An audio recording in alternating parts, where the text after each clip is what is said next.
नमस्कार.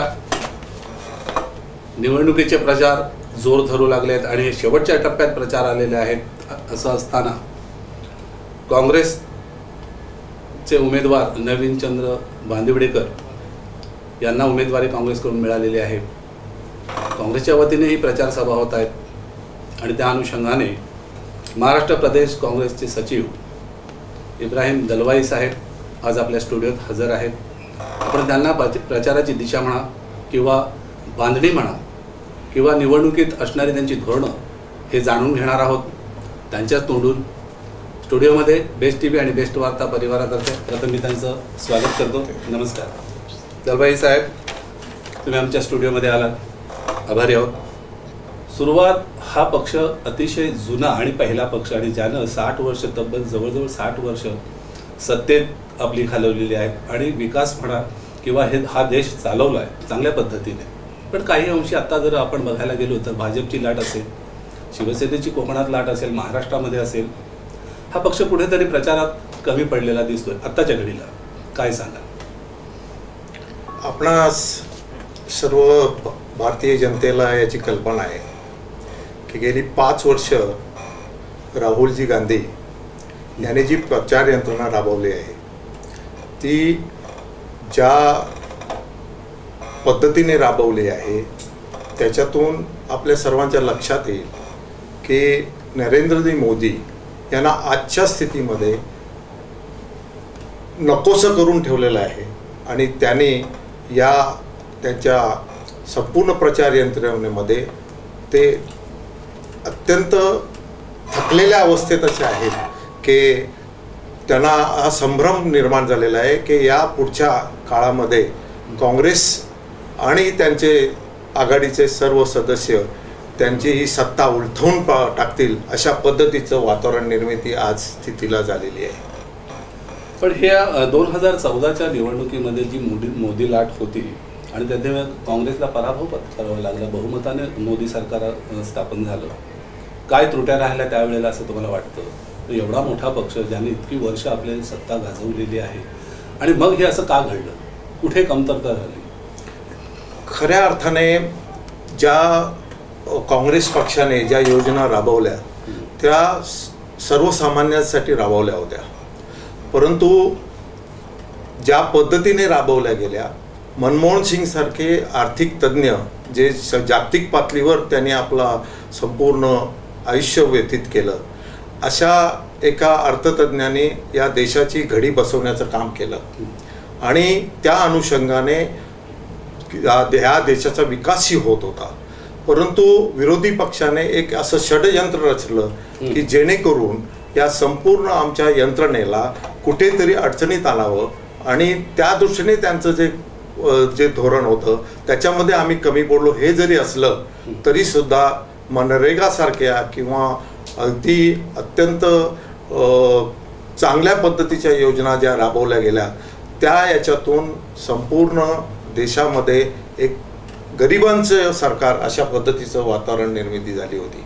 ते बरोबर आहे. पण भाजप सरकारने किंवा मोदी सरकारने मोदींनी जे आश्वासनं दिली होती आणि ज्या काही मोठ्या घोषणा केल्या होत्या, जनतेमध्ये आज संभ्रम असा निर्माण झाला आहे. त्या पूर्ण झाल्या की नाही किंवा त्या पूर्ण करता आल्या नाहीत किंवा ते अपयशी ठरले असं तुम्हाला वाटतं का?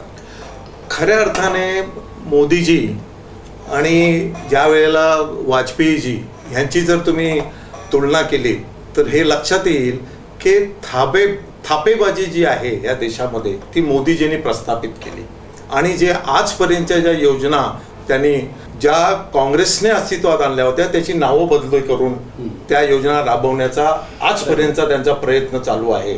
त्यांनी कोणतीही अशी नवी योजना आणली आणि या देशाला एक वेगळी दिशा दिली असं कोणतीही प्रकारची डेव्हलपमेंट ह्या देशामध्ये घडली असं आपण कोणीही मानू शकत नाही. बरोबर आहे. पण आता काँग्रेसच्या बाजूने म्हणा किंवा काँग्रेस पक्षाची आत्ताची निवडणुकीला सामोरं जाण्याची काय धोरणं असू शकते त्याच्यामध्ये जनतेने आता काँग्रेसला मतदान करावं? हे पहा, आत्ता ज्या पद्धतीने संपूर्ण सरहद्दीवर किंवा ज्या मिलिटरी आणि संरक्षण यंत्रणेचा जो भारत देशाचे पंतप्रधान जो उपयोग करून घेत आहेत तो संपूर्ण जनतेला आता कळून चुकलेला आहे. आणि अशा परिस्थितीमध्ये कोणतीही प्रगती न करता केवळ मताचा जोगवा आपल्या पदरात पडावा यासाठीच्या या सगळ्या त्यांनी केलेल्या संपूर्ण ही जी कामं आहेत त्या कामामुळेच याच्यामध्ये त्यांच्याबद्दल ती निराशा ही संपूर्ण भारतामध्ये आज पसरलेली आहे. पण आता जे काँग्रेस पक्षाचे उमेदवार आहेत नवीनचंद्र बांदिवडेकर यांना इथल्या जनतेचा कितपत पाठिंबा आत्ताच्या घडीला? अगदी खरं सांगायचं तर जिल्ह्यातील प्रत्येक मतदाराला असं वाटतंय की हे सरकार उलथून गेलं पाहिजे. आणि जरी नवीनचंद्र बांदिवडेकर हे या जिल्ह्यामध्ये लोकांना असं वाटत असलं की नव्याने इथे त्यांनी पदार्पण केलेलं आहे, तसं नसून जनतेलाच या सरकारचं संपूर्ण अस्तित्व संपवायचं असल्यामुळे ते हाताच्या निशाणीवरच आपलं मतदान करणार आहेत. हे मी आज गेले 2 दिवस ज्या प्रचार यंत्रणा राबवत आहोत किंवा ज्या प्रचारामध्ये आम्ही जात आहोत त्या ठिकाणी या त्यांच्या प्रचारामध्ये मतदारांनी आपलं मत नक्की केलेलं आहे. याच मागच्या प्रश्नाला अनुसरून एक त्याला प्रतिप्रश्न म्हणून की मोदी सरकारची फसलेला नोटाबंदीचा प्रयोग आणि GSTच्या माध्यमातून व्यापारी वर्ग असेल, ग्राहक वर्ग असेल, हा अतिशय हैराण झालेला आहे. आणि मूळ जो मुद्दा आहे किंवा मोठी जी समस्या आहे आज आपल्या देशातील बेरोजगारी, म्हणजे तरुणांना रोजगार नाही आहे, शिक्षित तरुण आज बेकार आहेत, तेही कुठे पूर्ण झालेलं वाटत नाही. काय सांगाल याबाबत? आपल्या हे लक्षात येतं की ज्या वेळेला नोटाबंदीचा रात्री 12 वाजता मोदीजींनी काढलेला फतवा हा संपूर्ण देशाला हवा करून सोडलं. ज्या स्मॉल स्केल इंडस्ट्री असतील, शेतकरी असतील, अशा ह्या वर्गाला त्यांनी वेठीस धरलं आणि त्या अनुषंगाने लोक त्याच्यामध्ये मृत्युमुखी पडले. अशा पद्धतीची संपूर्ण ही त्यांची धोरणं आहेत किंवा त्यांचे जे लोकांवर लादण्याचे जे प्रश्न आहेत त्याच्यावरून हे लक्षात येतं. खऱ्या अर्थाने संपूर्ण व्यापारी वर्ग, उद्योजक हे या GST आणि यामध्ये जो दबला आहे, आपल्या लक्षात येईल सुरत सारख्या ठिकाणी फार मोठं बंड पुकारलं गेलं आणि जेणेकरून मोदींच्या हे लक्षात आणून दिलं गेलं की व्यापारी वर्ग हा त्रस्त आहे. मात्र हा जो बेरोजगारीचा जो प्रश्न आहे की इथे प्रकल्प आणले जातात, मग त्यांना विरोध होतो आणि मग ते रद्द केले जातात, याच्यामुळे आपलं इतकं नुकसान होतं. इथले प्रगती तर थांबते. निश्चितच प्रदूषणकारी प्रकल्प हे नको आहेत कोकणाला, कारण कोकणातील जो आंबा व्यावसायिक आहे, काजू व्यावसायिक आहे म्हणा, किंवा इथला मत्स्य व्यवसाय जो आहे हा मोठ्या प्रमाणात परदेशी चलन आपल्याला उपलब्ध करून देतो, प्राप्त करून देतो. तरी देखील त्या प्रकल्पांचे जे काय प्रदूषणकारी जे काही विषय असतील त्याचा अभ्यास करून इथं आणले गेलेले प्रकल्प मग रद्द होतात. काँग्रेसच्या काळात असं कधी घडलं का? आपला विचारलेला प्रश्न अत्यंत योग्य असा प्रश्न आहे. आपण सांगू इच्छितो की जे मल्टीनॅशनल आणि जे मोठे उद्योजक आहेत जसे की अंबानी आणि जे इतर सगळे व्यापारी आहेत त्यांच्यावर संपूर्ण भारताचं आर्थिक धोरण या मोदी सरकारने स्वीकारलं आणि लहान थोर जे छोटे उद्योजक आहेत, शेतकरी आहेत, यांच्यावर अन्याय करण्यात आला. आपल्या लक्षात येईल की या ठिकाणी शिवसेनेचे खासदार गेली 5 टर्म निवडून आले, परंतु एकही असा एकही प्रकल्प ते घेऊन आले नाहीत की जेणेकरून रोजगाराची संधी इथल्या तरुणांना उपलब्ध होईल. पण हा जो आता नाणार प्रकल्प आहे हा सेनेनेच आणला असं म्हणतात आहेत. फडणवीसांनी हे जाहीर सभेत सांगितलेलं आहे की हा जो प्रकल्प आहे हा सेनेने आणलेला प्रकल्प आहे आणि सेनाच रद्द करते. काय सांगाल? याच्यामध्ये राजकीय खेळी करण्यात आली. फक्त मताचा जोगवा कसा मिळेल आणि जे या कोकणामध्ये इंजिनियर झालेत किंवा जे केमिकल इंजिनियर झालेत किंवा मोठे उच्च शिक्षित असे जे लोक आहेत त्यांना रोजगाराची उपलब्धी होईल अशा पद्धतीचे जे उद्योग येऊ पाहत होते त्यांच्यावर राजकीय खेळी खेळून त्यांनी हे प्रकल्प रद्द केले. खऱ्या अर्थाने या कोकणामध्ये केमिकल उद्योग यावेत अशा पद्धतीची मानसिकता इथल्या कोणत्याही नागरिकाची नाही.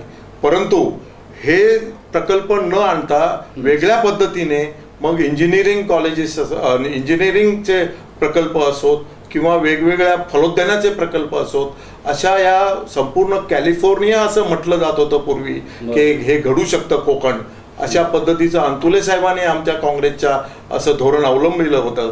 परंतु त्याला देखील यांनी फाटा फोडला आणि केवळ पैशाचा त्यांना अमाप अशी आशा त्यांना जी होती आणि त्या प्रकल्पामधून त्यांना ब्लॅकमेल करावं, तसं काय झालेलं दिसत नाहीये.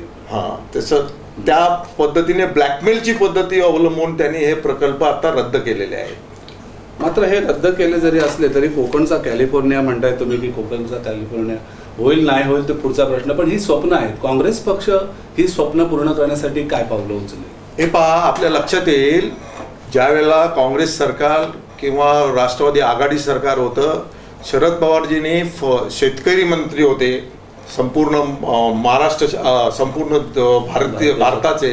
त्यावेळेला त्याने जे फलोद्यान आणि इतर शेतीसाठी जी प्रगती केली ती कोणत्याही इतर कृषी मंत्र्यांनी केली नाही. आपल्या या संपूर्ण दुष्काळाच्या परिस्थितीमध्ये सुद्धा शेतीचा माल हा अत्यंत मोठ्या प्रमाणामध्ये त्याची निर्मिती झाली आणि त्या निर्मिती होऊन त्याच्यातून त्यांना एक शेतकऱ्यांना विश्वास संपादन झाला की या देशाचा जो कारभार आहे तो काँग्रेसच चांगल्या पद्धतीने करू शकतं, अशी एक लोकांची खात्री आहे. आणि मला असं निष्ठून सांगावं असं वाटतं की या देशामध्ये जर काँग्रेस सरकार आलं तर त्यांच्यावर आज ज्या परिस्थितीमध्ये आज विरोधी पक्षांची केविळवाणी परिस्थिती आहे, ती केविळवाणी परिस्थिती हे सरकारच पुढे त्यांना निभावू शकतं, अशा पद्धतीचं वातावरण निर्मिती झालेले आहे. आणि याच्यामध्ये या आमच्या संपूर्ण महाराष्ट्रभर नाही देशभर आज जी काँग्रेसची स्थिती अत्यंत फार उच्च दर्जाची झालेली आहे, त्याचं परिवर्तन संपूर्ण मतदार आज वाट पाहत आहेत आणि त्या दृष्टीने आपली सत्ता काँग्रेसची निश्चितपणे या आघाडीच्या माध्यमातून येईल असा मला पूर्ण विश्वास आहे. ठीक आहे, आता शेवटच्या टप्प्यात आपल्या मुलाखतीच्या टप्प्यात काँग्रेसला इथल्या जनतेने मतदान करावं का करावं काय सांगाल? आत्ता मतदारांची मनोकामनाच अशी आहे की काँग्रेसशिवाय पर्याय नाही आणि या सर्व पक्षांच्या इतर पक्षांच्या ज्या पद्धतीने प्रकल्प आणणं ते रद्द करणं आणि तरुणांना अविश्वासाचं वातावरण निर्माण करणं, ही जी परिस्थिती आहे ती काँग्रेसने आता जाणून घेतलेली आहे आणि त्याच्यावर उपाययोजना राखून या संपूर्ण कोकणामध्ये जे आज एज्युकेटेड तरुण आहेत त्यांना रोजगाराची उपलब्धी ह्या काँग्रेसच्या माध्यमातून निश्चित मिळेल अशा पद्धतीची मला खात्री वाटते. तर हे होते आमचे महाराष्ट्र प्रदेश काँग्रेस सचिव इब्राहिम दलवाई यांनी आपली काँग्रेसची भूमिका स्पष्ट केलेली आहे. आपले उमेदवार आहेत काँग्रेसचे, म्हणजे काँग्रेसचे आपले म्हणण्यापेक्षा काँग्रेसचे उमेदवार आहेत नवीनचंद्र बांदिवडेकर. जरी नवीन असले तरी त्यांना खासा अनुभव आहे आपल्या राजकीय क्षेत्रामध्ये म्हणा. इथल्या लोकांनी पण त्यांना आव्हान करतायत ते की त्यांनी काँग्रेसला का मतदान करावं हेही त्यांनी सांगितलेलं आहे. भविष्यामध्ये मतदान शेवटच्या टप्प्यात भविष्यामध्ये काय घडेल हे आपण पाहणारच आहोत. तत्पूर्वी त्यांनी इथे येऊन आपल्याला जी माहिती दिली त्याबद्दल मी त्यांचे धन्यवाद मानतो, आभार मानतो. नमस्कार. अन्याय मिटाने के लिए